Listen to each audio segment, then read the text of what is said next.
Pourquoi une émission à une heure jusqu'à présent inhabituelle à la télévision? Eh bien, Amis hors champ, bonsoir. Aujourd'hui, un sujet animation en présence de Thomas et de François. Salutations. Yo, Je vous propose de rapidement poser quelques définitions, quelques dates dans l'histoire de cette technique, puisque c'est une technique plus qu'un genre. On commence par quoi? Par définir, par faire des remarques dans le général, par revenir sur les grandes étapes de cette belle aventure.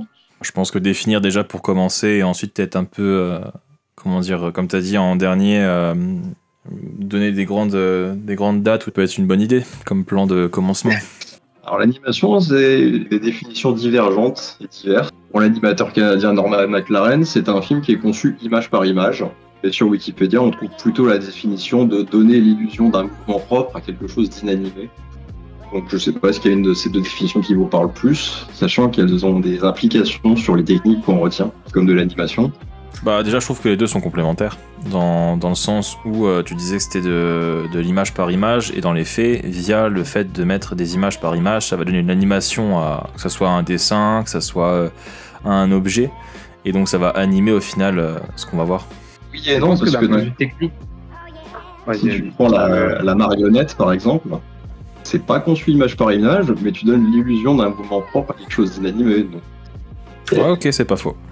J'ai une préférence pour la deuxième définition parce que la première, ça s'applique aussi, je trouve, à la prise de vue réelle parce qu'au final, le fonctionnement d'une caméra, c'est exactement ça. Tu ne conçois pas image par image. Bah, oui, Non, ouais, oui. ça peut se Bah, discuter. dans les faits si tu prends la pellicule c'est... Non, tu l'enregistres, caméra numérique. tu ne le conçois pas. Oui non mais... Ok, d'accord. Ouais. La définition de Norman McLaren, elle date des années 50, hein, c'est un peu daté aussi. Du coup, comme tu l'as dit, un truc comme Avatar, ce serait quoi? Ce serait un hybride parce que du coup, il y a certes de la captation réelle avec la motion cap, mais du coup, après, c'est quand même animé image par image. T'as habillé Pour moi, image par image. c'est aussi un raisonnement que j'avais au début, puis j'ai bien réfléchi au sujet. Et si tu prends une technique comme la rotoscopie, qui consiste à dessiner sur de la pellicule, enfin par-dessus des vraies images pour avoir un film d'animation, le CGI, en fait, c'est jamais que de la rotoscopie aidée par ordinateur.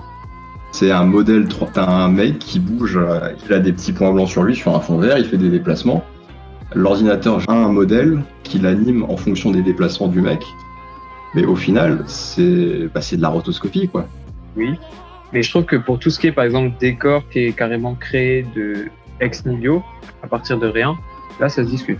Bah après, s'il commence à bouger ses décors, ça reste de l'animation. Ouais, au final, ouais, je suis assez d'accord, effectivement. Pour moi, ouais, le CGI, c'est juste une forme évoluée de rotoscopie. Ok, ça me va. D'ailleurs, oui, j'avais marqué quelques techniques, je peux les lister. La plupart sont beaucoup plus consensuelles. Il y a le dessin animé qui est juste une succession de dessins, le papier découpé. Là, on anime des petits modèles les uns à la suite des autres. C'est des techniques qui sont plutôt anciennes, mais Michel Oslo le fait encore aujourd'hui. Il y a la stop motion, il y a des trucs un peu plus expérimentaux, comme l'animation dans du sable, la pixelation qui est demandée à des êtres humains de bouger un petit peu, prendre une photo, de bouger encore un peu. Et il existe de l'animation sans caméra, dans laquelle on grave directement sur la pellicule. La rotoscopie, la peinture, les CGI, l'image de synthèse. Pour moi, c'est les principales techniques. Il y en a même dans l'eau certaines qui sont déjà un peu atypiques. Bah, ça me paraît plutôt exhaustif, comme tu as dit, parce qu'il y en a déjà pas mal qui sont utilisés, on va dire, assez rarement, ou alors dans des cadres très expérimentaux. Le doute que j'avais un peu, c'était sur les marionnettes, les animatroniques, ce genre de choses. Et Ça relève pas de l'animation, du coup.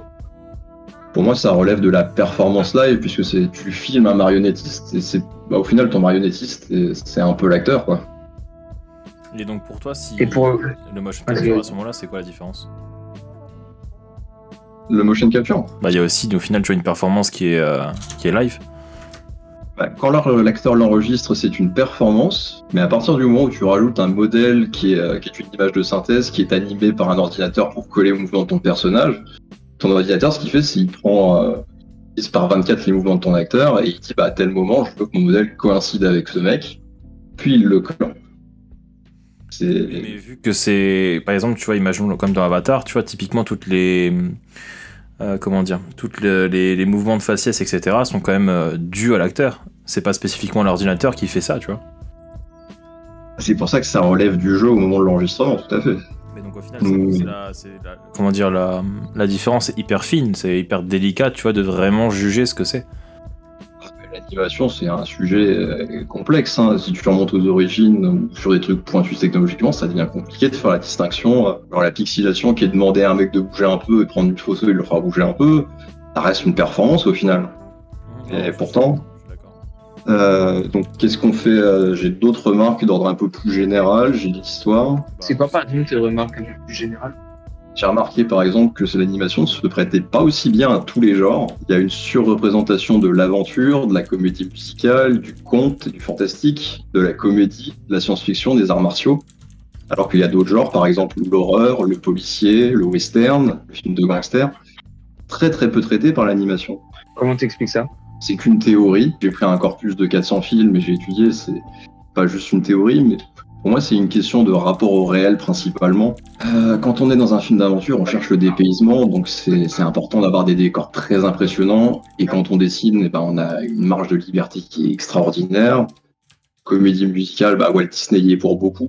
La comédie, ça s'adresse souvent aux enfants. Il y a des déformations du visage qui sont possibles. On peut faire des cartoons, on peut faire du slapstick de manière très très caricaturale. Voilà, la SF, c'est une question de décor aussi pour moi. Les arts martiaux, c'est pour faire des trucs à la Dragon Ball Z ou en animation japonaise qui sont complètement irréalisables à mon sens sans animation. Pour les gens les moins concernés, c'est des genres qui s'appuient beaucoup sur un rapport réel comme la guerre, le film policier, le western, le gangster. J'ai quelques exemples en tête, mais effectivement, je pense qu'il reste quand même minoritaire. Oui, ça reste. Je connais des exemples de western en film d'animation, mais c'est pas comparable à ce que je connais en aventure, quoi. Je pense à Calamity Jane. Ça existe. L'année dernière. Puis toutes les adaptations de Lucky Luke. Bon, après, voilà, j'en ai pas non plus des tonnes. Hein. Je crois que j'ai d'ailleurs que ça. Voilà. Il existe des documentaires d'animation avec des parties animées qui servent souvent à reconstituer des choses qui n'existent plus. Dans L'aide de Sibérie, on anime des mammouths. Dans Valse avec Bachir, Couleur de peau de miel. C'est pour pouvoir aller dans des pays où c'est pas facile de tourner, comme le Liban ou le Cambodge. Et est-ce que des documentaires complètement animés, ça existe? Tu as 100 parties, 100 prises de vue réelles? Ça existe. Valse avec Bachir, c'est entièrement de l'animation. Couleur de peau miel, c'est moitié. Plein de films qui se passent en Afghanistan, type Parvana. Persepolis, quelque part, ça peut être considéré comme une forme pas de documentaire, mais de témoignage historique. Et globalement, le documentaire est aussi un genre qui se prête assez mal. Il y a une certaine représentation des courts-métrages. Comment vous expliquez ça? Par rapport au coût enfin, du moins, est-ce que c'est plus simple pour les nouveaux arrivants de faire un court-métrage qui est animé, ou est-ce que au contraire pas du tout et que c'est juste un parti pris? Pour moi, c'est que le court-métrage a peu de moyens, et quand on a peu de moyens, c'est plus facile de créer un univers en animation où t'es vraiment très très libre qu'en filmant. Les films de gens qui sortent d'écoles de cinéma, les courts-métrages, personne ne les regarde, alors que les courts-métrages de gens qui sortent d'écoles d'animation, il y en a certains qui arrivent à faire date. Parce qu'il suffit d'avoir 5 gars passionnés et ils te créent un univers complètement différent. Ouais, je suis assez d'accord aussi. Le fait que tu puisses vraiment travailler en équipe restreinte, par exemple, comme tu as dit, 5 gars, alors que déjà pour un bon court-métrage à plus de vue réelle, il faut plus de personnes. Pour moi, il faut au minimum une quinzaine de personnes. Que l'origine des films d'animation, qui est principalement issue du Japon, des États-Unis, de la France, c'est aussi des pays qui ont la culture BD. Donc je me demandais, est-ce que ça avait une quelconque corrélation? J'aurais tendance à le croire. Ouais, pour moi aussi. La bande dessinée, oui, c'est ce qui se rapproche le plus de l'animation en format papier. Puis il y a un certain sens du découpage et je pense que ça, c'est très très utile pour les animateurs, clairement. Et voilà, j'avais une dernière remarque d'ordre général, c'est que les réalisateurs qui font du pur animation et du pur prise de vue réelle, ils ont tendance à pas tellement se mélanger. C'est-à-dire, les gens qui ont traité les deux techniques sont pas si nombreux que ça. J'ai une liste de noms là que j'ai traité. T'as Wes Anderson qui a fait quelques films d'animation, L'île aux chiens, Mr. Fox, qui s'en sert donc principe pour faire parler des animaux. T'as Tim Burton qui a fait quelques films d'animation, qui ressemblent pas mal d'ailleurs à ce qu'il fait en live action. Et encore Tim Burton, par exemple pour l'étrange Noël de Monsieur Jack, tout le monde pense que c'est lui qui l'a réalisé alors que c'est pas lui réel.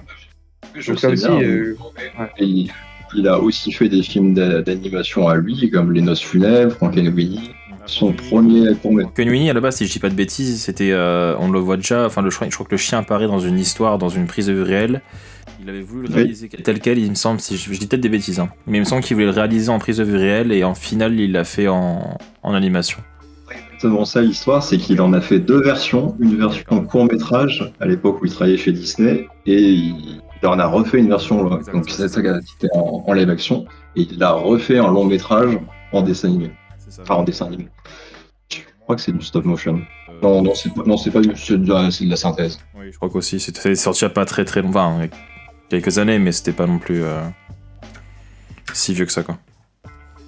Le stop-motion, tu sais, ça continue de se faire. Non, bien sûr, je veux dire par là qu'à ce moment-là, je pense que. Je sais pas s'il est encore sous la joue de Disney, au moins il fait Frankenweenie. Il a eu une relation d'amour-haine avec Disney. Mais je veux dire, je pense qu'il s'est pas embêté à faire ça, tu vois. Je sais pas. Richard Linklater, le mec qui a fait Waking Life, aussi fait de la prise de réel. Terry Gilliam. Donc lui il faisait les parties dessins animés chez les Monty Python, donc dans Sacré Graal, les soupes volantes dans la vie de Brian, c'est lui. Après, du coup, on peut aussi compter Cabron et Zemeckis, si on compte la motion cap comme de l'animation. Il l'utilise dans un mélange de prise de vue réelle et d'animation dans ce cas-là. Tu commences à considérer tous les gens qui font du mélange de deux techniques, virtuellement tous les Marvel ça rentre dedans, tous les blockbusters en fait, modernes. Ouais, c'est pas faux. Après, pas au même degré quand même, mais...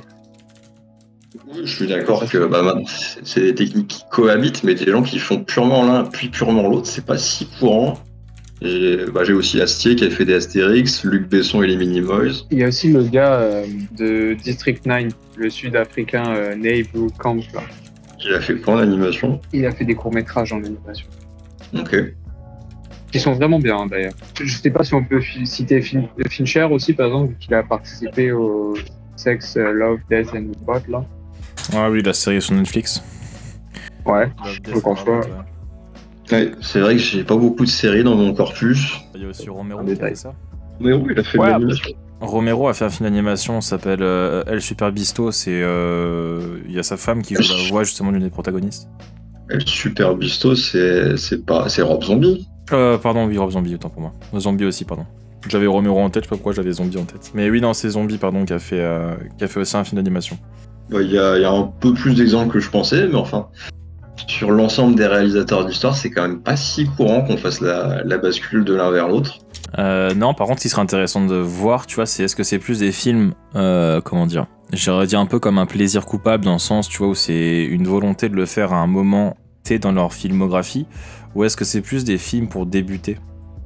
Je sais pas si t'as ça en... Par contre, d'ailleurs, on a oublié un gars qui gère quand même, c'est Brad Bird. Oui, mais ça c'est... Oui, c'est pas faux, oui. Brad Bird, il a pas fait que de l'animation. Non, c'est lui qui a fait le Mission Impossible 4, il me semble, qui était d'ailleurs son premier film en prise de vue réelle. Protocole Fantôme, je sais pas si c'est le combienième. Il me semble que c'est le 4, qui était d'ailleurs excellent. Il a fait aussi La Poursuite de Demain, Tom Holland avec... Oui, tout à fait, avec Tom Cruise toujours. Ah, George Clooney, excuse-moi. Ouais. Il a fait ces deux films-là, effectivement, 2011 respectivement pour Mission Impossible et 2015 pour La Poursuite de Demain. C'est vrai que j'avais pas pensé à Brad Bird. Bien vu. Enfin, il y en a quand même pas mal au final qui l'ont fait, mais je pense que ça reste quand même assez minime par rapport à tous les réals qui... Oui, bien sûr. Après, en soi, ça s'explique facilement, c'est parce que malheureusement, pour beaucoup, l'animation, ça reste quand même encore destiné à un public jeune. Donc, bon, pas forcément... Que je trouve que c'est complètement à tort, mais... Ah oui, c'est absurde. Mais c'est encore le cas. C'est dur de faire changer des mentalités. Et après, je trouve qu'on y arrive petit à petit. Il y a de l'amélioration, et c'est encore quand même pas mal ancré dans les esprits. Oui, de toute façon, faut pas se leurrer, Mais je pense que plus les générations avancent, mieux ça passe, à cause notamment aussi des jeux vidéo, qui eux ont montré que c'était pas destiné juste à des adolescents ou quoi, mais donc à tout le monde. Et du coup, je pense que les gens qui ont vécu ça, ils sont plus à même d'appliquer le même raisonnement à l'animation. Moi, je pense que ça tient davantage à mode de production, de création. On ne pense pas à un film en prise de vue réelle comme on pense à un film d'animation. Pour moi, c'est des logiques assez différentes. qui sont inhérentes aux deux processus. Dans un cas, tu peux faire absolument tout ce que tu veux, et dans l'autre, tu te demandes qu'est-ce que je peux faire. Non, mais je veux dire, dans quel cas tu penses que tu peux faire tout ce que tu veux et dans l'autre. Avec l'animation, tu es plus contraint de te poser des limites à ce que tu peux faire, parce que avec très peu de budget, tu peux faire des batailles de vaisseaux spatiaux dans l'espace. Alors que dans la prise de vue réelle, t'es quand même beaucoup plus contraint par les moyens de production. T'as plus l'idée de quel est le maximum que je peux faire, plutôt que quelles sont les limites que je m'impose. Je suis pas certain, tu vois, avec le modèle, comme tu parles de synthèse, etc. Au final, est-ce qu'on est vraiment... Est-ce que tu vois, genre quand ils font un Marvel, ils sont vraiment en mode on peut pas faire ce qu'on veut. Et encore, je viendrais quand même mettre une limite, c'est qu'ils ont des délais de production qui sont très courts. Et du coup, à cause de ça, les équipes FX n'ont pas le temps d'assez travailler. Là, je suis absolument donc certes, tu peux faire ce que tu veux, mais si c'est dégueulasse... Bon. Oui, mais là, c'est le cas, tu vois. En fait, le problème, c'est pas tant le souci, tu vois, technique pour par exemple, faire un projet. Et là, le problème qu'il y a, c'est qu'ils se laissent pas le temps pour en faire quelque chose de qualité, tu vois. C'est surtout ça, là, c'est la qualité qui va primer plus que la réalisation ou, comment dire, un vrai souci de projet qui est réalisable parce que c'est trop compliqué à faire techniquement. C'est plus que là, ils en ont rien à taper, la qualité, ils en ont... Et encore que, il y a eu pas très longtemps, je sais pas si c'est depuis que hier est revenu, mais ils ont discuté de... parce qu'il y a eu des retours, je crois, sur la phase 4, qui étaient très mauvais, et ils ont discuté ils ont expliqué qu'ils étaient plus dans une dimension de qualité maintenant que de quantité. Donc tu me diras, il serait temps qu'ils y pensent. Mais visiblement, c'est sur la table. À voir ce que ça donne. Après, point de vue intéressant, ceux qui travaillent dans les effets spéciaux, c'est les seuls pour l'instant à ne pas être syndiqués dans l'industrie du cinéma. Du coup, c'est pour ça qu'ils ont très peu de pouvoir de décision par rapport aux autres corps de métier et qui se font autant exploiter. Bon, après la grève des animateurs, on aura la grève des effets spéciaux, tu vois.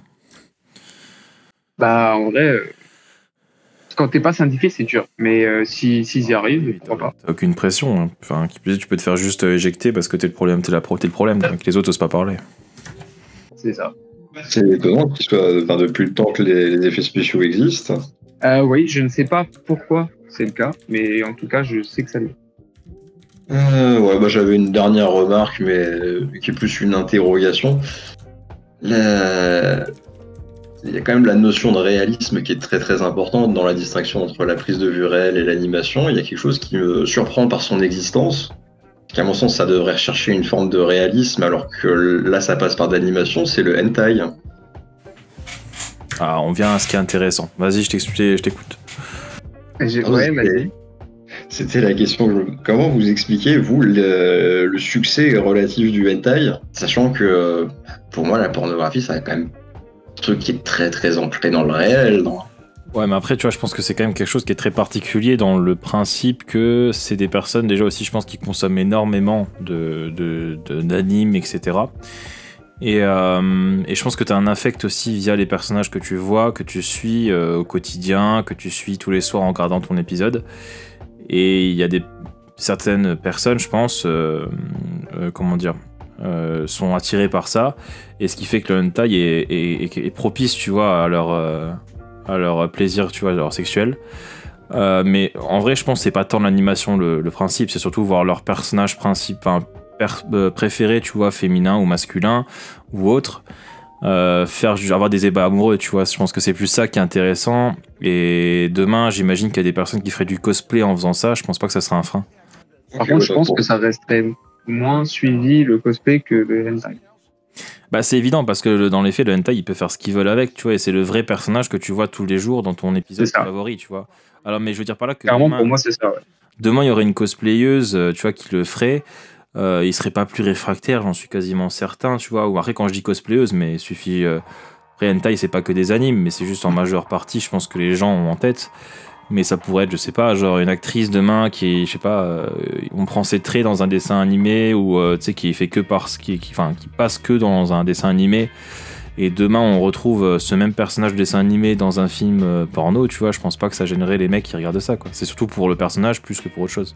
Complètement d'accord. Je partage à 100% le point de vue. Ok, oui. Donc c'est pas un problème de technique, c'est un problème de prolonger quelque chose déjà existant qui est lui en animation. Après, c'est une question que tu te poses au quotidien, Tom. Pourquoi tu regardes hentai ou ça n'a rien à voir? Non, je ne regarde pas ce genre de choses et ça m'avait Juste surpris de découvrir la popularité du machin. Non, mais en vrai, c'est pas tout étonnant. Je pense que d'un autre côté, tout ce qui est série animée, c'est quelque chose qui est hyper consommé. En France, mine de rien, je sais pas, je pourrais pas sortir des chiffres en termes de consommation, mais je pense qu'en France, on est quand même assez friand de ça. Et ça m'étonne pas, tu vois, qu'il y ait des personnes, ça leur convienne, on va dire, sexuellement, tu vois. Je me suis toujours dit aussi que le fait d'avoir un style très particulier et propre à l'auteur, ça a donné aussi du cachet à l'ensemble, que ce soit même pour donc le porno ou le cinéma érotique. Je suis sûr que, par exemple, en vrai, je serais très curieux de voir un porno fait par genre Spielberg ou par des maîtres de la réalisation, parce que je suis sûr que ça pourrait être dans un sens. Alors, en soi, Une t'as version l'Empire de très Temps. stylisée. Ouais, et puis non, mais t'as quelques exemples, genre Nymphomaniac et tout. Et bah, pour le coup, j'ai trouvé ça très intéressant d'ailleurs. Donc, je suis content que Lars von Trier l'ait fait, mais je serais curieux de voir d'autres à l'œuvre. C'est un peu se mettre une balle dans le pied pour la suite de ta carrière. À mon avis, il y en a beaucoup qui le perçoivent comme ça. Oui, c'est pour ça que, enfin, même peut-être s'ils n'ont pas envie, hein, aussi c'est possible aussi, mais effectivement, ce serait plutôt mal vu. Parce que Lars von Trier, c'est quand même un drôle d'oiseau. Mais ce qui est cool, du coup, avec le hentai, c'est que tu peux avoir une vision d'auteur. Et souvent, les gars, ils le font avec passion. Donc, des fois, bah, c'est mieux que ce que tu pourrais faire en réalité. Donc, pourquoi pas. Après, je sais pas vous, mais moi, j'ai toujours une affection particulière pour la période pré-synthèse et CGI que je préfère encore aujourd'hui. Mine de rien, ça avait quand même un cachet que je trouve qu'on n'arrive pas à retrouver. Même si j'aime bien l'animation Pixar, mais je la trouve quand même moins jolie que les dessins animés qui ont été faits avant. Ouais, je suis absolument d'accord. Enfin, mais tu vois, je trouve que ça reste toujours de niche et avec le temps, enfin, je dis pas, ça va être très pompeux ce que je veux dire, tu vois, mais avec le temps, en ayant vu, en grandissant dans tous les dessins animés un peu de synthèse, etc. Bah, à un moment, tu vois, c'est pas que t'en es dégoûté, mais disons qu'il y a un trop plein. Et quand tu découvres les autres dessins animés, par exemple, alors c'est très bête, tu vois, mais j'ai découvert Junkhead et Mad God il y a pas très longtemps. Et j'ai trouvé les films, tu vois, hyper intéressants. Ça change complètement en termes d'animation, en termes de scénario, en termes d'esthétique. Il y a un vrai truc et c'est plus tangible, tu vois, que tout ce qui est de synthèse. C'est plus tangible, le dessin animé, c'est pas tellement plus tangible. La stop motion, oui. Bah c'est pour ça surtout que j'ai pris ces exemples-là, tu vois. C'est-à-dire que je trouve qu'il y a quelque chose de plus intéressant à regarder. En tout cas, tu te poses plus des questions sur le travail que ce que tu vois en termes de synthèse. Je dis pas qu'il n'y a pas de travail dans les films par exemple de Pixar, etc. C'est sûr qu'il y a un boulot monstre, je pense, qui est quand même abattu, mais je sais pas comment expliquer ça. Il y a quelque chose qui est plus attrayant, tu vois, genre. Il y a quelque chose dans le réel qu'on n'arrive pas à reproduire. C'est ça. Je suis complètement d'accord avec vous là-dessus. Je crois que c'est Terry Gilliam qui disait ça dans le documentaire sur Harryhausen.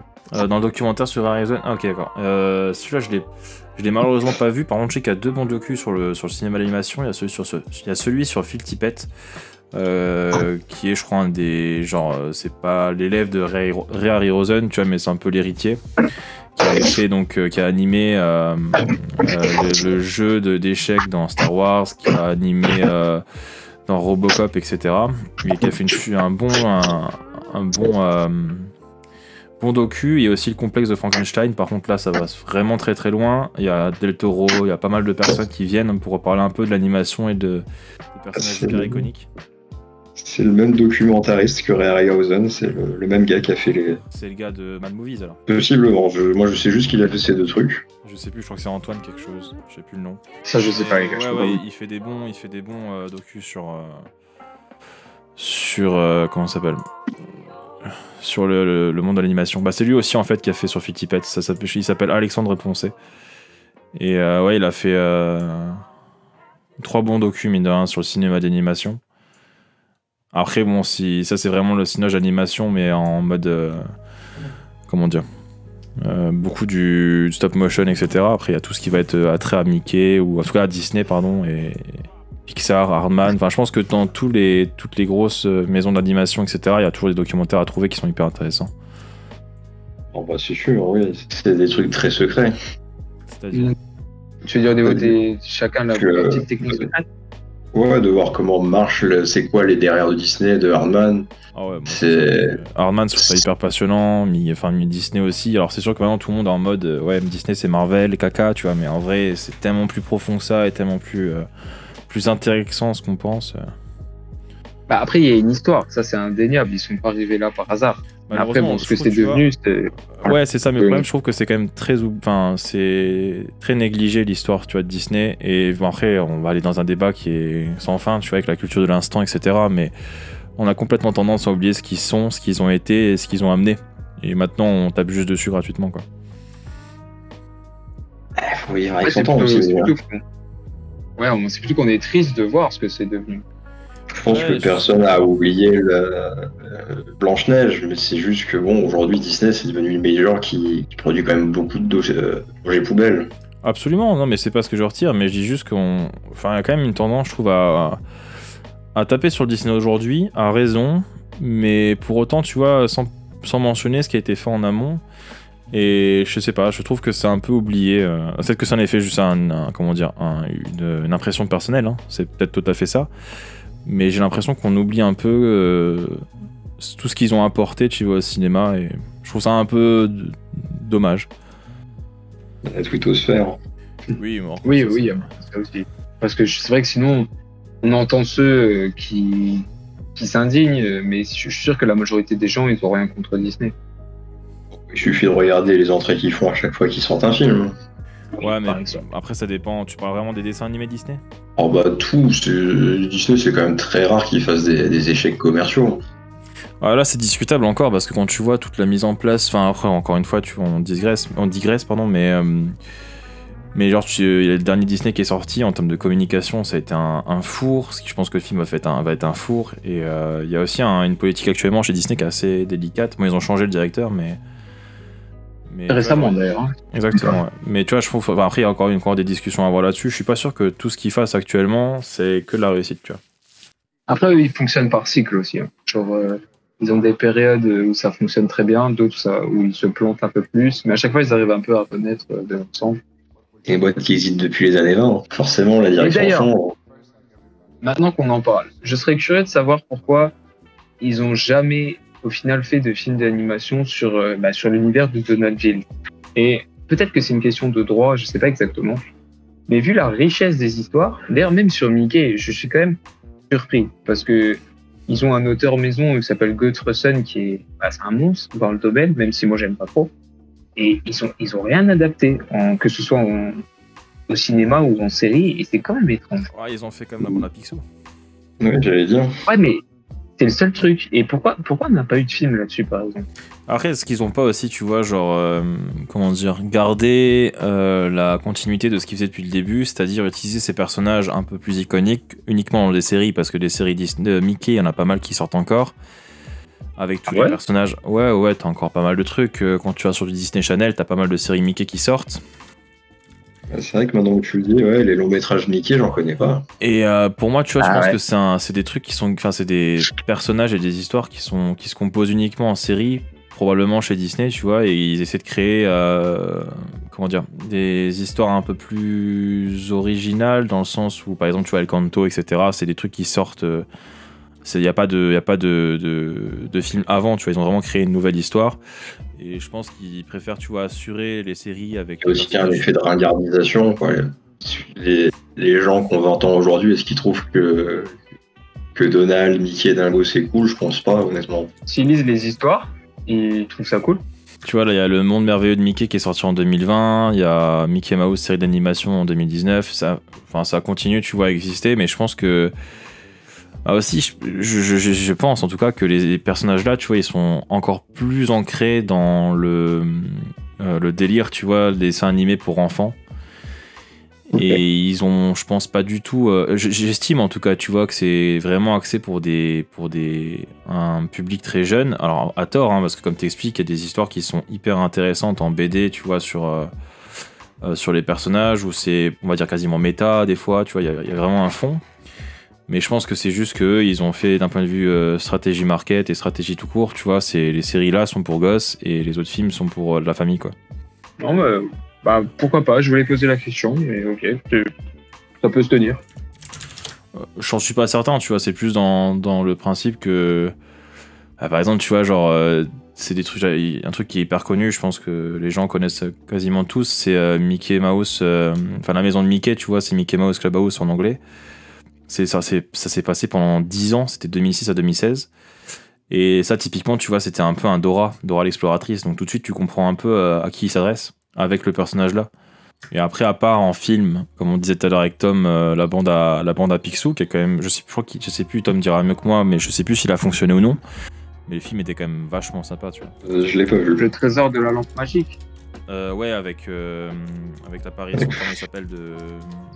Ça se passe au Moyen-Orient de mémoire, j'ai vu le début. Avec Flacada Jones, ouais, je crois qu'il était à ce moment-là. Ouais, avec l'aviateur. Malheureusement, mais ouais. Enfin, à la base, ouais, alors peut-être que j'ai une bêtise, mais à la base, c'est quand même une série télévisée.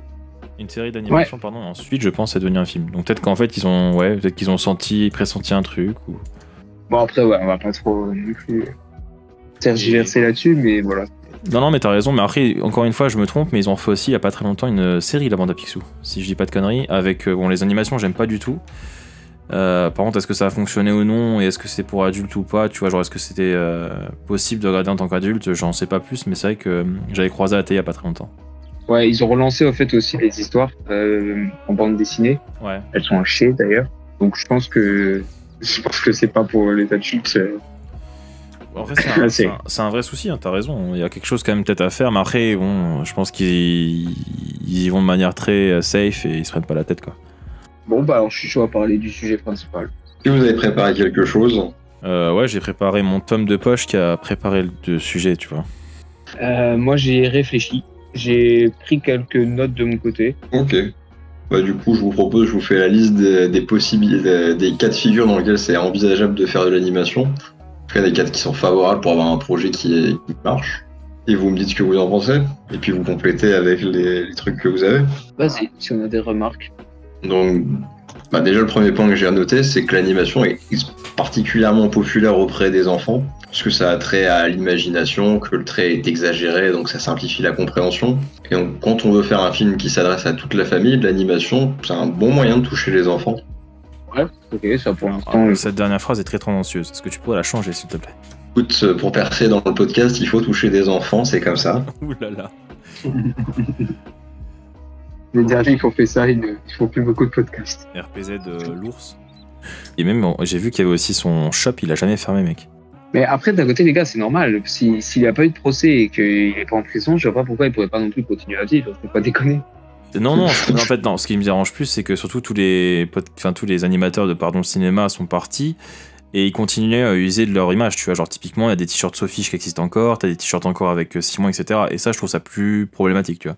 Ok, là, c'est plus tendancieux, effectivement. Après, on sait pas les accords qu'il y a derrière. Ça se trouve, ah oui, partagé. Peut-être que contractuellement, il y a un délire, tu vois, mais c'est juste que je trouve ça un peu limite, tu vois, de profiter encore de l'image d'autres personnes qui tiennent le navire, tu vois. Enfin, vas-y, on reprend. Sauf si c'est toujours eux qui détiennent les droits, tu vois. Oui, ça, je suis d'accord. Ça, on le saura pas, tu vois. C'est juste, on va dire, par principe moraux, tu vois. Je trouve ça quand même bizarre d'avoir encore son site, tu vois, le site de Victor Bonnefoy. Donc, on peut se poser la question. C'est ça, mais le mec qui viole des enfants, qu'est-ce que tu parles de principes moraux? Non, je parle pas je parle surtout des nôtres, tu vois, en termes de... Là, je parle juste du site en lui-même, je parle pas de ses actes. Mais bon, bref, on a fait une aparté, quoi. Donc ouais, ok, ça, pour l'instant, j'ai rien à dire. C'est vrai que c'est populaire chez les enfants. Donc j'ai un deuxième point qui est beaucoup plus anecdotique, c'est que ça permet de faire des références picturales à des époques. Donc La Belle au bois dormant, c'est directement inspiré de la peinture italienne primitive. J'ai tombé sur un film d'animation russe où c'est des icônes du XVIIe siècle qui racontent une bataille contemporaine, du XVIIe siècle du coup. T'as un film sur Vincent Van Gogh qui est uniquement animé avec de la peinture impressionniste. Donc ça permet de faire des références picturales à des époques, à directement se mettre dans l'art de la période que tu racontes. Après, ce serait techniquement possible avec des effets spéciaux, mais qu'est-ce que tu y gagnes à le faire? La peinture impressionniste en effet spécial, ça me paraît douteux. Enfin, du coup, t'es obligé de faire tout l'écran en CGI et du coup, ça devient de l'animation. Donc au final, ça change quoi? Du coup, au final, ça me paraît pas possible de faire avec le style graphique là qui rend hommage à la peinture de Vincent Van Gogh en prise de vue réelle. Le projet aurait été possible en prise de vue réelle, mais il aurait pas eu la même pertinence à mon sens. Si, pour moi, hein. Mais Si, pour moi, ça aurait pu être aussi intéressant. Ok, en tout cas, je vois le délire, en gros, de rentrer dans un type d'art. Effectivement, c'est bon, ouais, c'est quand même beaucoup plus simple avec de l'anime. Et le rendu est pas pareil. C'est sûr. J'ai trouvé 4 exemples de ça et à mon avis, il n'y en a pas tellement plus non plus, c'est rare. C'est La Belle au Bois dormant, ça je l'ai su parce que j'ai vu un documentaire dessus il n'y a pas si longtemps. La bataille de Kerjenets, qui est un film soviétique des années 70 avec des icônes. La Passion Van Gogh et Le Vieil Homme et la Mer, qui est aussi de la peinture animée. Troisième point, l'animation, ça permet de prendre une certaine distance avec le réel, de faire des abstractions totales, et ça se prête très bien pour les rêves, les délires et les contes, du coup, puisque tu as vraiment une marge de liberté qui est folle. Alors, on peut faire en prise de vue réelle, il n'y a pas de souci, mais en animation, c'est tout à fait pertinent aussi. Si tu veux faire beaucoup de scènes basées sur le rêve ou le délire.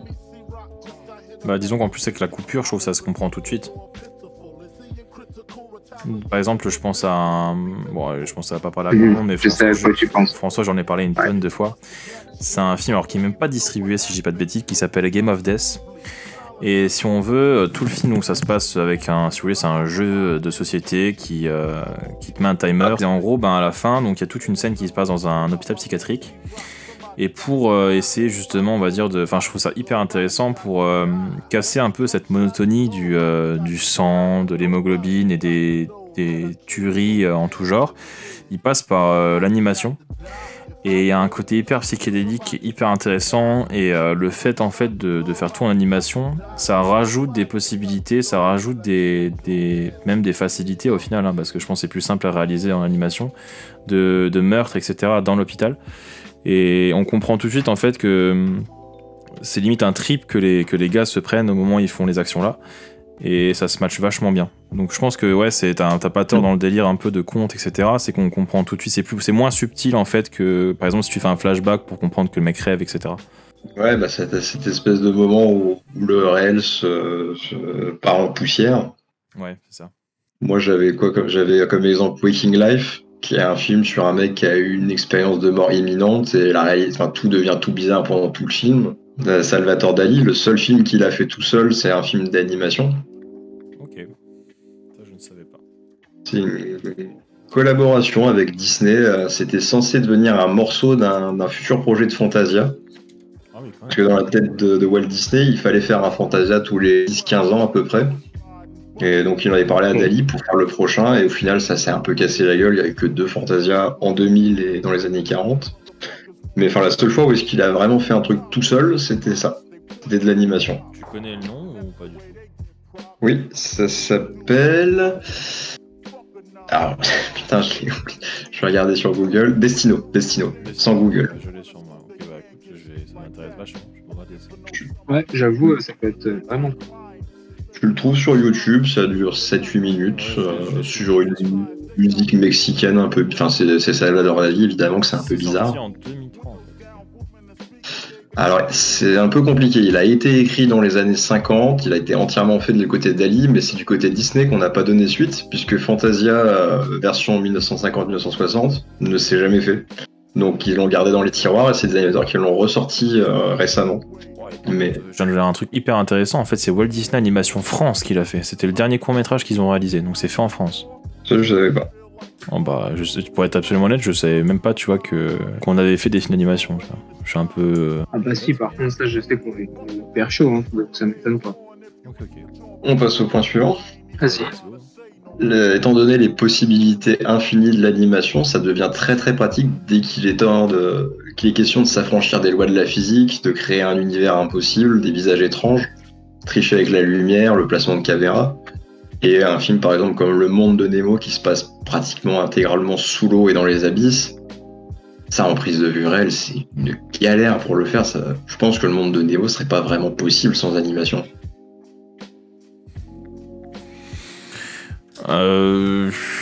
Oui, je pense que ça me paraît un peu délicat, ça c'est évident. Non, là pour le coup les gars, je suis plus d'accord.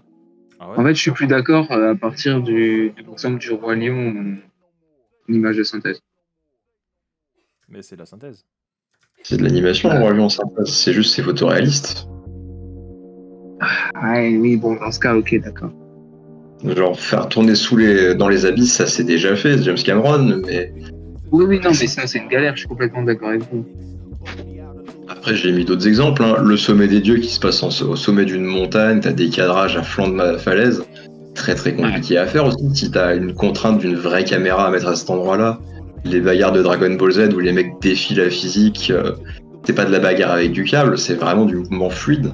Dès que tu veux tricher avec la physique, c'est vraiment le meilleur moyen. À partir du moment où on considère tout ce qui utilise donc les fonds verts, les fonds de couleur unie, comme de l'animation, effectivement, je suis un peu plus d'accord. Oui, ouais, c'est ça, en fait, c'est là la limite, tu vois. Genre, si par exemple tu considères que l'animation c'est que du stop motion ou du dessin animé, effectivement, là c'est un peu plus.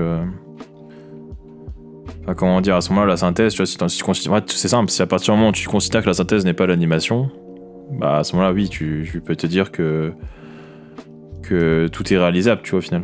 Oui, il faudrait considérer que la synthèse, c'est pas de l'animation. Bah, parce que tu vois, tu peux te dire, comme tu expliquais tout à l'heure, par exemple, je sais pas, imaginons, en fait, la synthèse est appliquée en plus sur la prise de vue réelle, tu vois, et que. Comment dire, je trouve ça. Tu sais, à partir du moment où c'est numérique ou c'est pas, tu vois, genre des animateurs qui sont avec leurs feuilles de papier et qui font un dessin, c'est pas des animateurs qui bougent la pâte à modeler pour faire un film, tu vois. Bah non, c'est un logiciel, mais c'est le même principe. Ah, ça dépend comment, je pense, tu l'interprètes aussi. C'est les petites variations de mouvement de ton modèle, c'est juste l'ordinateur qui les calcule, mais tu pourrais demander à quelqu'un de faire la même chose et d'avoir le même résultat, ça prendrait juste plus de temps. Et là, effectivement, c'est une cohabitation de la prise de vue réelle et de la synthèse, souvent la CGI. Oui, non, mais ça, j'accorde en fait sur le fait que tu peux considérer ça. Tu vois, moi, c'est plus qu'il y a des moments, par exemple, je sais pas.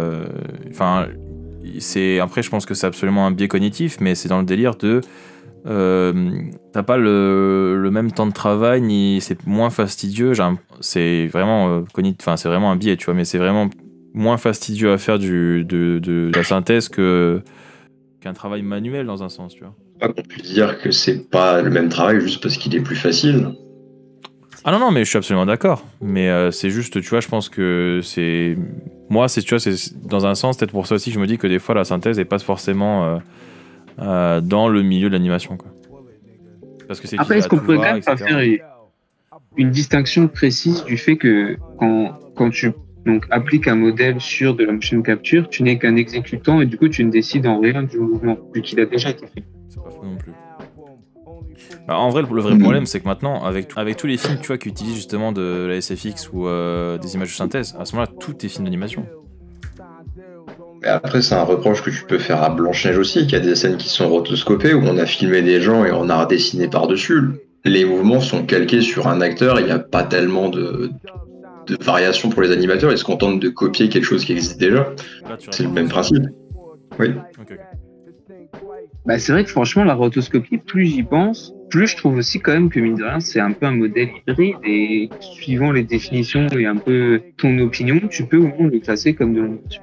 Ah bah totalement en vrai, je pense que typiquement tu vois Bakshi était fan de rotoscopie, je pense que s'il aurait fait que ça aurait pas été, pour moi ça aurait pas été spécifiquement tu vois des films vraiment d'animation. Derrière après il a fait tout est dessiné, tu vois, que ça soit Tigra, que ça soit lui aussi en plus il avait fait il avait aussi mélangé prise de vue réelle et dessin, mais après il y a quand même du dessin, mais après je suis assez d'accord au fait sur ce que tu dis François et la rotoscopie quoi. Après, t'as des degrés de rotoscopie. T'as des trucs où tu reconnais un peu le modèle de base, comme chez Bakshi, où effectivement ça ressemble, c'est plus pour ajouter une patte. Mais t'as des trucs comme ce que fait Richard Linklater, où bah là, t'as quand même la part de dessin animé à complètement bouffer le réel. Mais après, du coup, en disant ça, on contredit ce qu'on a dit au début. Sur de quoi on s'est mis d'accord. Je vais pas trop la ramener, mais. Enfin, peu importe les définitions que tu prends entre donner l'illusion d'un mouvement propre à quelque chose qui n'en a pas, puisque la rotoscopie, bah, ça reste du dessin au fond, ou que ce soit l'image qui se fait, enfin un film qui se conçoit image par image, la rotoscopie, tu dessines image par image. Pour moi, ça répond aux définitions que j'avais mentionnées. Ouais, non, ça je suis d'accord. Ouais. Mais tu vois, après, c'est tout. Moi, et encore, la rotoscopie pour la deuxième, c'est pas tout à fait vrai, parce que du coup, l'acteur fait déjà le mouvement. Donc c'est pas toi qui donne le mouvement, tu l'habilles. C'est quand même pas pareil. Non, mais le dessin que t'as mis par-dessus, t'as l'impression qu'il bouge alors que c'est un dessin. Il faut considérer que l'acteur n'existe plus et qu'il a été remplacé par un dessin pour moi dans la rotoscopie. Ouais, après, bon, là, on chipote, tu vois, c'est que des détails, mais.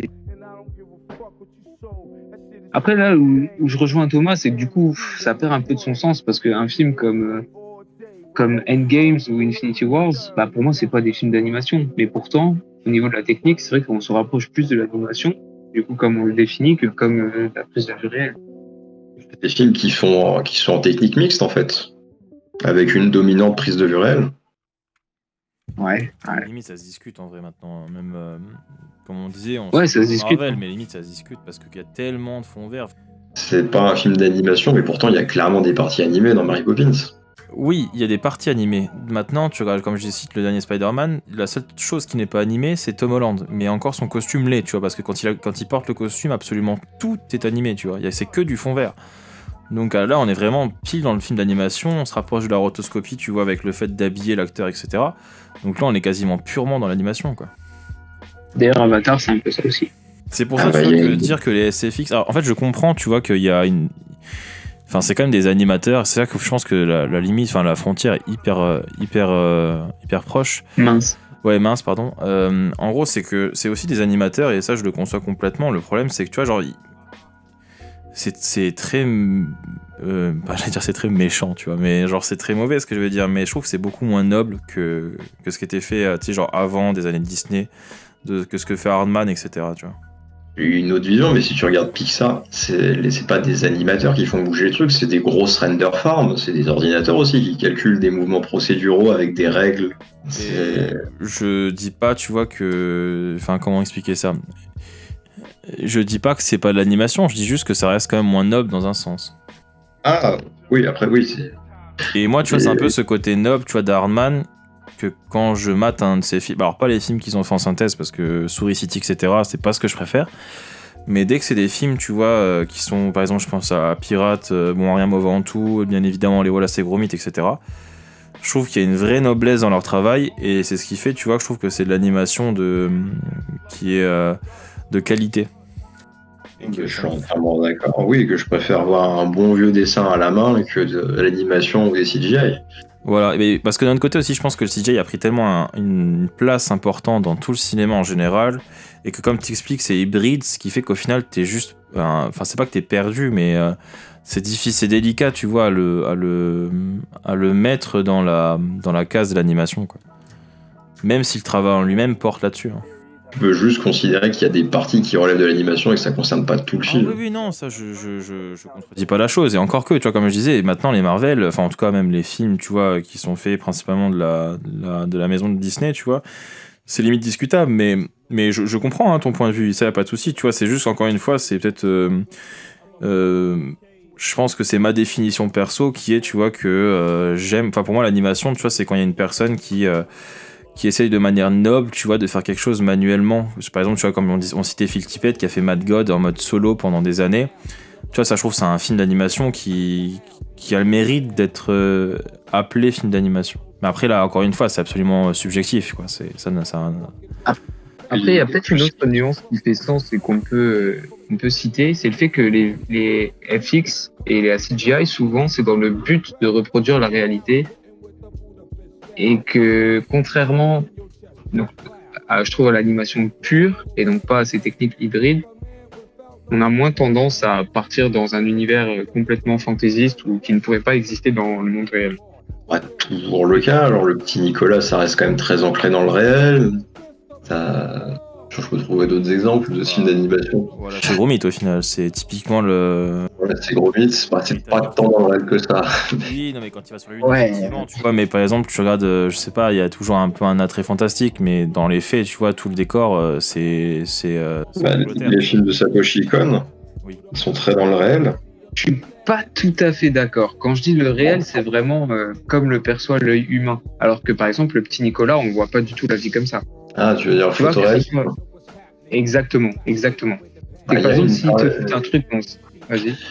Il y a de l'animation photoréaliste aussi. C'est un peu la vallée. Je sais, et d'ailleurs, je la trouve pas intéressante. Oui, je suis d'accord. Mais ça existe. Et du coup, je trouve que c'est une notion quand même à mentionner, le fait que souvent, donc le cinéma hybride qui utilise la CGI et les VFX, qu'on peut considérer comme de l'animation, ils ont tendance à vouloir reproduire ou donner une sensation de réel. Et ce que je trouve qui n'est pas le cas de ce que je considère comme de l'animation traditionnelle. Oui, il y a différents usages, mais la technique relève d'eux. Oui. Mais quand même, je trouve que c'est une petite différence qu'on peut noter. Le rapport au réel, c'est des trucs, ça dépend beaucoup de la technique d'animation que tu utilises. Et c'est d'ailleurs le principal point, quelle distance tu veux mettre au réel. L'intérêt de l'animation, c'est clair. Moi, tu vois, c'est même pas tant tricher que. Alors, bien sûr, c'est d'un point de vue technique, c'est hyper intéressant pour les mouvements de caméra, pour les techniciens et tout, comme tu l'as dit. Mais c'est vraiment pour donner une vision de ce qui peut exister et d'introduire dans un monde vraiment complètement propre à l'auteur. Et ça, je trouve que c'est la raison pour laquelle il y a certains projets qui justifient son utilisation, au contraire de la prise de vue réaliste. Et c'est pour ça que je trouve que les adaptations de manga ou de BD en prise de vue réelle, ça marche très rarement. Oui, l'irréalisme ne colle pas à la prise de vue réelle. Tu peux faire ce que tu veux, The Mask, ce sera jamais un cartoon. Et encore là, t'as créé un des meilleurs exemples. Et quand on voit les... j'ai beaucoup de mal avec The Mask. Ah ouais, c'est vrai? C'est vrai. Je me dis pourquoi je regarderais pas juste un Tex Avery ou un Looney Tunes, quoi. Ce sera pareil en mieux. C'est vrai que j'ai une petite affection pour le 1 quand même. Après, je pense que c'est tout le principe du film aussi, Tom, c'est que justement, ils ont voulu. Je crois qu'en plus, si je dis pas de bêtises, dans le début du projet, ça devait pas être aussi dingo, je crois, que ce que ça a été, mais ensuite, c'était typiquement les influences que le film a eu. C'était de reproduire un peu, tu vois, toute la trame des Tex Avery, etc. Oui, le personnage s'appelle même Tex en hommage. Mais je pense que c'est là, tu vois, tout le sens du film. Donc après, oui, effectivement, après, sinon, on peut remettre en question beaucoup de choses qui ont été faites en fonction d'eux, tu vois. Non, je dis pas que ça n'a pas été fait je dis que pour moi, ça n'égale pas ce que c'est censé, à quoi c'est censé rendre hommage. Après, j'ai une question du coup pour vous, et qui est vraiment dans le cœur de notre sujet. Donc, imaginons, on demande à un auteur et on ne tient pas compte des contraintes budgétaires parce que, comme vous l'avez dit, souvent, de créer un univers à partir de rien, ça coûte moins cher avec de l'animation par rapport à l'usage de FX ou de CGI. Et donc, si on met ça de côté, il a vraiment une carte blanche niveau budget. Pour quelles raisons il préférerait utiliser l'animation? Au-delà de la contrainte, t'as aussi les technologies existantes qui permettent pas de tout faire non plus, même avec l'argent infini. Dans une salle entièrement sur fond vert, avec de la motion capture, tu fais ce que tu veux. Typiquement, on revient sur Marvel, quoi. Si on ne prend pas en compte la question budgétaire, clairement, là, tu peux te affranchir de toutes les lois physiques. Il n'y a aucun problème au niveau des mouvements de caméra, tu fais ce que tu veux. Du coup, là, je pense que c'est que la noblesse de la technique et l'envie, tu vois, de faire un film qui va être en animation. Genre avoir une technique encore spéciale, mais tu vois, même ça, à la limite, je pense que ça fonctionne pas parce qu'on peut le faire aussi via PC, tu vois. Si demain tu veux faire un dessin animé 2D, tu vois, un peu comme il y avait, je sais pas, par exemple, on parlait de Blanche-Neige tout à l'heure, au dessin, etc. Enfin, avec toutes les techniques qui ont été utilisées pour faire le film, à ce moment-là, tu peux autant utiliser le PC pour le faire que les techniques d'antan, quoi. Ouais, et c'est pour ça, franchement, que entre les solutions, donc entre la solution hybride et l'animation pure, si t'as pas de contrainte de budget, pour moi, il y a aucun argument valable qui ferait pencher pour l'un ou pour l'autre. Si, moi je pense que ça serait plus à ce moment-là pour. Il y a quand même des arguments, genre le visage de l'acteur, le star system. Ça en animation, tu l'as pas vraiment. Ah, c'est vrai, Oui, c'est un très bon argument. Le visage de l'acteur, non, mais derrière, tu vois, par exemple, un exemple qui est complètement concret actuellement, avec le film Mario qui va sortir dans quelques temps, où le public américain et le public français a eu peur. Le public américain s'est plaint des voix qui sont utilisées, donc il y a Chris Pratt en Mario, etc. Le public français a eu très peur des doubleurs, ils pensaient que ça allait être encore du Star Talent à la noix. On a eu des très bons doubleurs, maintenant même les Américains nous envient sur le doublage du film. Donc tu vois, je pense qu'il y a quand même aussi un délire un peu de volonté d'avoir des acteurs qui soient reconnus et qui soient bons dans ce qu'ils font, dans le doublage, donc, et que ça reste dans le monde de l'animation aussi. T'as pas le visage de... Mais t'as la voix de... Pas pareil.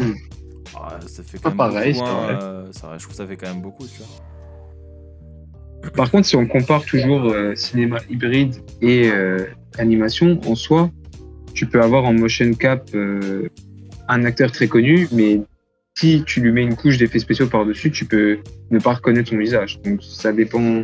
Bah, c'est un peu étonnant pour un acteur très connu pour faire ça. Ah, si, bah tu peux, genre le film Gary qui fait les Grinch, c'est à peu près ça. Ou même Andy Serkis. Il est très connu, mais Mais en tu soi, reconnais son jeu, malgré tout. c'est vrai. Mais du coup, est-ce que c'est pas ça le plus important? C'est-à-dire à la limite plus que son visage, son jeu, carrément? Si, c'est aussi important. Après, là. D'ailleurs, En vrai, tu dis que ça n'a pas de sens, mais regarde par exemple dans le Hobbit avec Smoke, si je dis pas de bêtises, le dragon qui est fait par Benedict Cumberbatch. Il n'y a pas du tout, enfin, il n'y a Ouais. pas de trait de visage, tu vois, genre, et pourtant ils ont pris quand même une superstar, tu vois. Et ils l'ont pris uniquement pour sa voix en doublage. Après, je rappelle qu'on s'appuie sur une hypothèse qui est complètement fantaisiste, qui est de dire on s'en fout du budget. Ah non, Dans la vraie c'est vrai. vie, ça. on essaie juste de trouver, tu vois, les raisons pour lesquelles, si on avait la possibilité de faire ça, qu'est-ce qui amènerait à faire soit de l'animation, soit autre chose. Dans un monde où il n'y aurait que de l'artistique. D'ailleurs, question annexe mais en rapport. Est-ce que pour vous, le jeu d'acteur d'un personnage animé peut égaler celui d'un acteur réel? Ça c'est très différent. Bah encore une fois, tu vois, c'est où est-ce qu'on place le jeu d'acteur d'un film d'animation, tu vois, si on part sur le principe, comme on dit depuis tout à l'heure, avec la motion capture, bah là, Non, c'est non, inévitable. ça exclut. Hein. Vraiment Ça animation exclut, pure. Bah, si le jeu d'acteur pour toi passe, par exemple, dans toute le langage corporel, bien évidemment que non. Si par contre le jeu d'acteur peut aussi se passer uniquement dans la voix, à ce moment-là, je dirais que oui. Tu penses que du coup, un personnage animé purement, au niveau du jeu physique, il peut pas égaler un acteur réel? Bah, je pense que tu vois, il y a quand même des émotions humaines qui sont transmises par l'acteur réel, comme je dis, en fait, dans le body language, etc. Tu vois, genre, t'as quand même quelque chose qui est très, très humain qu'on ressent, alors qu'un personnage. Bah, un personnage animé, tu peux complètement le désarticuler, tu peux lui faire des trucs de ouf. Bah, en fait, c'est la proximité avec la réalité, je pense aussi. Tu peux virtuellement penser à absolument toutes les parties de son corps, il sera toujours synchronisé. Il y a quand même des possibilités avec l'animation qui est un acteur réel, alors pas toujours, hein. Mais pour tout ce qui touche au faciès, oui, ça me paraît pas possible d'égaler un visage humain. Ok, intéressant. Ouais, de toute façon, le degré d'empathie, il va plus jouer du côté de l'acteur humain. C'est vrai. On a beaucoup digressé sur ce point, je passe au suivant. Vas-y. On peut faire des effets chocs dus à la préconception que l'animation c'est pour les enfants et faire des trucs tout mignons comme Happy Tree Friends, South Park, Fritz the Cat. Ah, ok, j'ai eu peur. J'ai utilisé tout mignon, un Fifi Friend. J'ai dit, ah ouais, quand même. Bah, tu joues sur le côté tout mignon pour enfants, Ouais, le contraste. pour enfants, pour créer un contraste, un effet choc. Oui, non, j'avais pas saisi tout de suite, c'est pour ça que je disais ça. Petit Friends, oui, tu l'arrêtes à la moitié, c'est pour enfants. Bah, même Meet the Feebles, hein, en soi. Les Feebles, bah, c'est des marionnettes. Je l'avais mis dans mes exemples, mais Tu t'attends aux Muppets, puis au final, c'est pas tout à fait ça, quoi. bah, comme vous avez l'air d'être à peu près d'accord, je passe au point suivant. Déformation des visages, des objets, l'expressivité, les excès.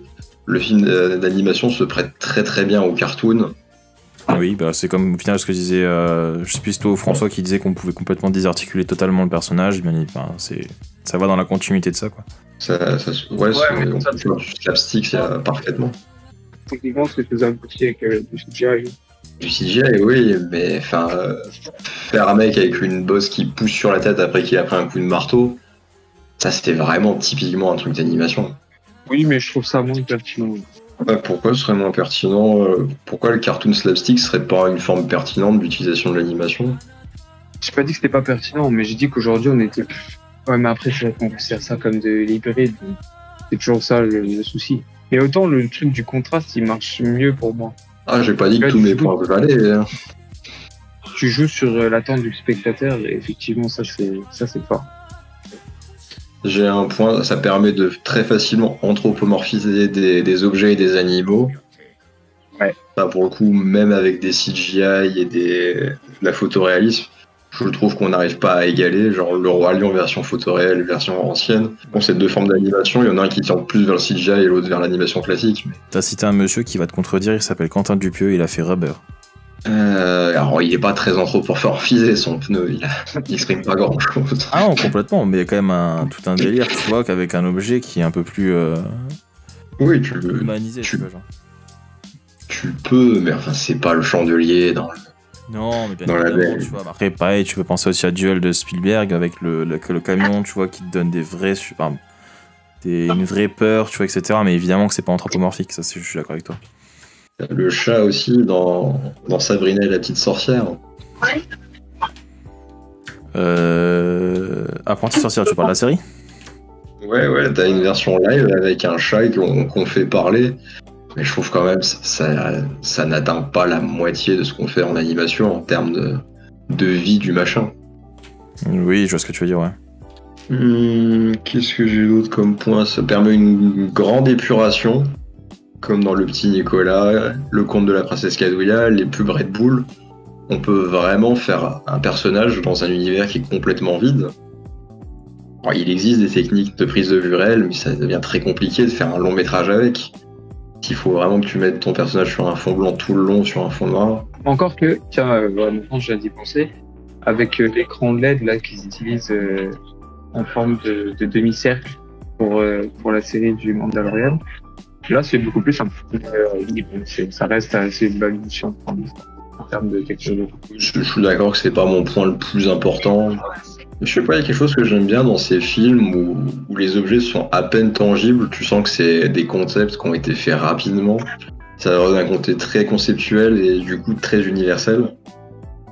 Alors ouais, est-ce que c'était ton dernier point ou il y en a encore un? Après, j'ai limité le budget, rendre des films possibles. Du coup, c'est ce qu'on a déjà dit. Ouais. Montrer des pays où c'est difficile d'aller tourner. Genre l'Afghanistan, typiquement, tu vas pas tourner en Afghanistan. Tu veux des gens qui ressemblent à des Afghans, il faut les dessiner. Faire s'entrechoquer différents niveaux de réalité. Vas-y, donne voir un exemple. Dans Arthur et les Minimoys, tu passes d'un univers à l'autre en passant de la prise de vue réelle à l'animation. Ah ouais, ça c'est... Dans Wall-E, t'as des images, t'as des photos en prise de vue réelle et des vidéos de l'époque, de notre époque à nous, qui sont montrées comme le passé de l'animation. Ouais, moi, si j'ai plus on débat sur le sujet, plus quand même le point c'est pas que ça m'énerve, qui me gêne le plus, c'est le côté hybride de la CGI et des effets spéciaux. C'est-à-dire, qu'est-ce qui te dérange en fait? Du coup, en les incluant, je trouve que le débat il a presque plus de sens en fait. Bah oui, ça je suis d'accord aussi, ça veut dire que toute animation quasiment. Non, pas tout, genre les films de Christopher Nolan, il n'y a pas d'animation dedans. Enfin, il existe un monde en dehors de Marvel. Bah, et encore, parce qu'il utilise quand même des fonds verts, faut pas déconner. Christopher Nolan, je suis pas sûr. Bon, dans Inception, je pense pas qu'il ait réussi à retourner. Le truc qui tourne là, le gros tuyau. Non, Si, je parle dans tu Inception, parles tu sais, des quartiers de Paris. ouais, voilà, quand il retourne Paris, tu vois, en deux, je pense quand même que ça, il l'a fait via CGI. Enfin, à moins que je me trompe et qu'il ait trouvé une façon de le faire. Je crois que Non, Christopher Nolan n'a jamais fait de CGI. Si, non, mais là, il faut pas déconner, hein. Il y a quand même des effets spéciaux dans ce film, Ah, et il fait typiquement, pas tout en regarde plus de réel. C'est pas parce que c'est un effet spécial que c'est de la CGI. Non, mais comme on l'a dit, si dès que tu utilises des fonds verts, tu commences à rentrer dans le côté hybride, c'est là où ça me gêne. Parce que du coup, pour moi, la seule vraie contrainte qui ferait utiliser de l'animation pure, c'est... Alors peut-être l'effet de contraste, un peu comme on a dit tout à l'heure, mais sinon, à part ça, c'est le budget, quoi. C'est pas la seule raison. Voilà. Parce que même, par exemple, tu dis en Afghanistan et tout, mais si pareil, si tu filmes une pièce verte et des acteurs et de la motion cap, bah, je te fais ce que tu veux en Afghanistan. Je te fais le monde des Minimoys, je te fais tout ce que tu veux, en fait. Et du coup, franchement, ce point-là me gêne. Parce que du coup, ouais, c'est que le budget qui, pour moi, va compter. Et encore une fois, hein, la preuve en est avec Avatar. C'est le gars, Moi, tu peux pas. Ouais, mais... Les films qui ont le moyen de passer au-dessus de cette contrainte, c'est une poignée. Il y en a peut-être 20 qui sortent par année. Ouais, je suis d'accord, mais du coup, c'est pas vraiment le cinéma. c'est une question de budget, maintenant. C'est une question de budget, en fait. En vrai, je pense que tu demandes à Miyazaki de faire un film de prise de vue réelle, ça l'intéresse pas. Ouais, mais franchement, j'aurais envie de lui demander quelle est la différence. Tu peux faire la même chose. Après, que tu puisses le faire, c'est une chose, que ce soit pertinent. Est-ce que ça vaut la peine de mettre 300 millions pour ce que tu peux faire avec 15? Non, ça n'a pas de sens. Mais tu vois, franchement, je sais pas, ce côté-là me gêne. Vraiment. Et les CGI, ça a quand même des limites. Bon, les amis, moi je vais pas tarder. De toute façon, je pense à peu près avoir Je tout pense ce que qu'on a vous fait. voulez. Peut-être dû faire le tour, je pense, sur la question là. Oui, plus ou moins. Peut-être. Est-ce que vous avez... En vrai, on est à 1h20 de live. Je pense que c'est la question a quand même été bien posée. Tom a dit pas mal de. A énoncé pas mal de. Comment dire, de points sur le sujet. À moins que t'en aies encore, je sais pas, Tom. J'en ai encore 2-3, oui. Pour les adaptations de BD, les portages de séries animées, c'est relativement logique de garder le même format. Ça permet de faire Kirikou sans que ce soit bizarre. Parce que Kirikou en prise de vue réelle, je n'y crois pas. C'est vrai, c'est vrai. Enfin, je pense qu'In the Panda, il irait le voir. Mais... Ouais, bah globalement, ouais, je pense qu'on a quand même bien fait le tour. Hein. Ouais, j'avais vraiment un tout dernier point, c'était que c'est un terrain d'exploration pour le cinéma expérimental, puisqu'il a des moyens propres. Donc, pour faire des essais expérimentaux, ça reste un terrain. Ça reste un terrain, ouais. Après, je pense qu'ils peuvent quand même se permettre de partir dans d'autres dimensions, mais ouais, je vois ce que tu veux dire. Voilà, ça c'était mes points. Voilà, je pense qu'on a fait une bonne vidéo d'1h30, les gars. Je pense qu'il est temps de conclure. Tom, c'était chaud. Je crois qu'on conclut sur globalement un désaccord de ce qu'est l'animation, de ses possibilités. Moi, je reste persuadé qu'il y a des cas de figure dans lesquels ça s'impose et dans lesquels c'est pas possible, et principalement lié au réel, à mon sens. Quel rapport au réel on veut avoir? Ouais, moi, c'est plus la question comme disait François, du côté hybride. Je pense qu'il faut vraiment essayer de définir un peu ça, ou en tout cas de comprendre ça. Je pense que c'est ça qui me dérange plus aussi, mais... J'entends en fait qu'on pense que ça en est, en tout cas que ça en soit, tu vois, mais il y a un problème, il y a un truc pas qui m'échappe, mais qui me dérange également. Au début, je pensais comme ça, puis plus j'y réfléchis, plus ça me paraît évident que les navis, c'est des créatures animées. Mais enfin bon, j'ai présenté mes arguments, je vous laisse faire votre raisonnement. Ouais. Peut-être que vous ferez comme moi, vous changerez d'avis, ou peut-être pas. Ouais, je pense que j'ai le même avis que toi, mais justement, dans un sens, ça me gêne. Enfin, je sais pas. Il y a quelque chose que j'ai aussi du mal à exprimer, mais ouais, le fait de considérer Avatar comme des amis, il y a peut-être du chemin encore à faire. Oui, je pense aussi. Pourtant, c'est juste que moi, c'est où j'expliquerai ça, tu vois, c'est plus, c'est très pompeux encore une fois, mais comme je disais depuis le début, c'est la noblesse, tu vois, de l'animation qui est réalisée, tu vois. Encore une fois, j'arrive pas à comparer, tu vois, ce qui est fait, par exemple, même si Pixar c'est incroyable, tu vois, mais entre ce que fait Hardman et Pixar, je trouve que c'est beaucoup plus noble comme art d'animation Hardman que Pixar. Et donc de facto, tu vois, je vais essayer de me dire que Hardman je vais mettre ça plus dans une case animation que Pixar. Mais pour autant, j'adore ce que certains films qui ont fait Disney Pixar, hein, ça n'a pas le sens, mais je pense que c'est comme ça, c'est une manière très subjective de penser que qu'est-ce qui est de l'animation ou non, de mon point de vue. Tu parles plus de la qualité de ton ressenti que de la nature, est-ce que c'est de l'animation ou pas? Ah, absolument, mais c'est pour ça, tu vois, que typiquement, quand on parlait de CGI, SFX, etc., moi, c'est quelque chose que, effectivement, comme je disais, il y avait des animateurs qui le faisaient, mais je suis littéralement en train de leur chier dessus, hein, j'en suis complètement conscient, mais c'est juste que, tu vois, je suis pas en mode, c'est plus, tu vois, l'ordi qui a créé quelque chose, aidé de l'homme, bien évidemment, qu'un gars qui a juste pris, je sais pas, genre... la pâte à modeler, qu'il a tout formé, ou qui a pris une feuille blanche et qu'il a tout créé, tu vois. Mais après, on va me dire sur le PC c'est pareil, mais je sais pas comment expliquer ça. Oui, bah c'est l'artisanat. Ouais, c'est ça, tu vois, c'est le côté manuel qui tend à me dire que c'est plus noble, alors que pourtant, tu vois, j'ai adoré le Sommet des Dieux, quoi. C'est les gâteaux du pâtissier contre les trucs industriels du supermarché. C'est un peu le même combat, effectivement. Je pense que t'as résumé ma façon de voir le truc. Tant les deux sont des gâteaux. Absolument. Mais comme tu dis, il y a une qualité dans un qu'on retrouve pas dans l'industriel de l'autre, quoi. Après notre discussion, on peut s'accorder là-dessus. Imaginons d'un côté un film de Hardman, et si tu refais la même chose en chaîne 4 dans un tube, on est d'accord que les deux, tu peux avoir exactement les mêmes vidéos, les deux seraient de l'animation, et en fait je crois que c'est ça qui me gêne. Alors au final, ce qu'on peut faire, c'est ce que tu dis, en continuant sur ce que tu dis, France, quand tu prends le livre de la jungle ou le roi lion, qui ont été faits d'abord en animation chez Disney, qui ont ensuite été faits en synthèse chez Disney également, tu vois, et se dire que les deux films sont sur le même pied d'égalité en termes d'animation, et ça, je suis pas non plus d'accord, quoi. C'est pas la même technique d'animation. Non, mais Ouais, ça reste de voilà, l'animation arrête dans de les deux cas. l'animation. Et je crois que même ça me dérange. Toutes les techniques d'animation ne sont pas pertinentes pour tous les projets. Non, je suis d'accord, mais en fait, je veux dire par là que ça reste de l'animation dans les deux cas. Et à ce moment-là, tu vois, là, on rentre dans une question de valeur. Et quelle animation a plus de valeur, enfin, quel film a Bah plus là, de on va valeur même- avec telle animation? Là, on va même dans un tout autre débat, tu vois. Oui, c'est même plus quand est-ce qu'il faut faire de l'animation, c'est quelle animation faut faire quand on fait de l'animation. C'est ça. Encore une Ouais, question. franchement, je crois qu'on arrive à ce point qui est plutôt satisfait. C'est-à-dire de faire une hiérarchie de l'animation.